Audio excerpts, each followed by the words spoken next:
Stef Claessens schitterde vrijdag in de finale van het populaire televisieprogramma The Voice of Holland.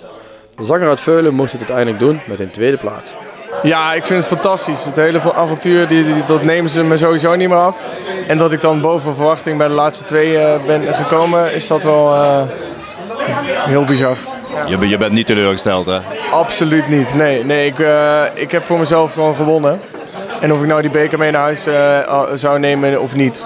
Dus ik ben sowieso een tevreden man. Ik weet nog dat de redactie kwam achteraf vrijdag naar mij toe en die zeiden van... Stef, jij hebt eigenlijk vanaf de battle zei je al, oh, ik ga naar huis, zeg maar. Maar toch heb ik alle rondes mee mogen maken en dat was fantastisch. Ja. Dan is de keuze voor Welen denk ik wel een perfecte keuze geweest voor jou? Ja, absoluut. Ik kan ook wel zeggen dat hij een van de meest betrokken coaches is. En ook echt ook bemoeide zich met mijn kleding. En van, oh, je moet dit en meer de camera en dat. Dus hij is heel betrokken. En nu ook, hij heeft mij nog een paar keer een appje gestuurd van... En hoe gaat het als bijna winnaar? Claessens zong vrijdag ook voor het eerst zijn single Carried Away. Het liedje gaat er vooral over zeg maar, dat je kunt dingen niet herstellen. Zeg maar. Je bent wie je bent en daar gaat het liedje over. En ik denk dat dat wel bij mijn verhaal hoort. En vaak is dat dan ook wel het beste als je schrijft over wat je zelf hebt meegemaakt. Want dan is het ook eerlijk. Zeg maar. Ahoy komt er dan aan. Volgende stap? Ja, dat is toch fantastisch dat hij uitnodigt om tijdens zijn show in Ahoy daar te staan. Want wij de drie live show kandidaten van Welen, zeg maar, die hebben afgelopen seizoen ook gekeken bij hem. En dat je een jaar later dan samen met hem daar staat te zingen, dat is wel fantastisch, ja. Koen Claessens, vader van Stef, kon zijn geluk niet op. Ja, zeker. Een hele trotse vader. Ja. Ik denk ook dat we hier in het hele Veulen wel heel erg trots zijn natuurlijk. En ja, ik als vader en mijn vrouw en mijn kinderen, ja, die zijn allemaal super trots. Ja, echt. En afgelopen vrijdag, hoe zat je in de studio?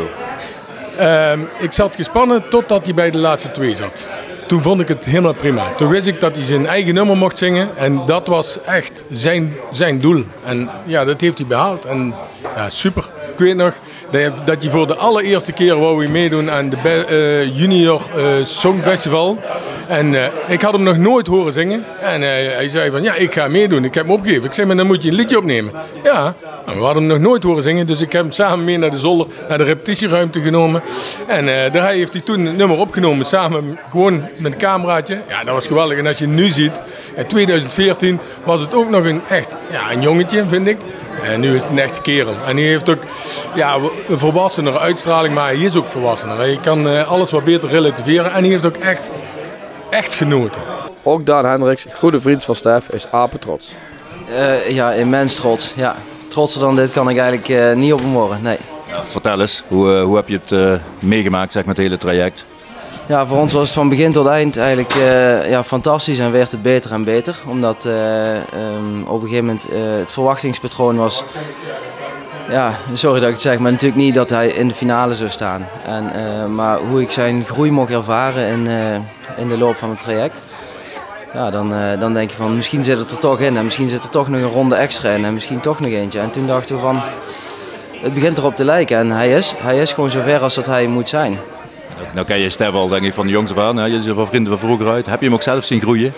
Ja, uiteraard. Ja. We hebben samen op de basisschool gezeten. We zijn eigenlijk van vroeger uit vrienden. In het dorpje Veulen is dat al gauw. Hè? En toen hebben we hem altijd, muzikaal hebben we hem natuurlijk al gevolgd. Maar hoe groot als dat dit is, dat is alleen maar genieten om te zien, als vriend zijnde. Heel trots en heel blij dat ze mij allemaal gesteund hebben de afgelopen maanden eigenlijk. Want het is in juli al begonnen. En dat ze er nu allemaal zijn, dat vind ik fantastisch. Alleen nou koffie drinken rustig met de vrienden in Venray, dat zal niet zo snel meer lukken op dit moment, denk ik. Of? Nou, ik ben gisteren nog toevallig in de uitmarkt geweest, daar hebben we wat gedronken.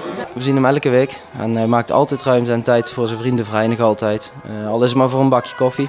Uiteraard, dan komt er een handtekeningetje, een fotootje en dan zijn we hem af en toe gewoon heel eventjes kwijt, maar dat zij zo. Hij geniet ervan en wij genieten ervan. En het valt allemaal wel mee hoor. Het is gewoon, weet je, ik ben gewoon Stef. En toevallig is dat dan, ben ik met mijn kop op de tv geweest. Maar goed, ik wil gewoon ook wat met vrienden kunnen doen. Dus dat blijf ik ook doen.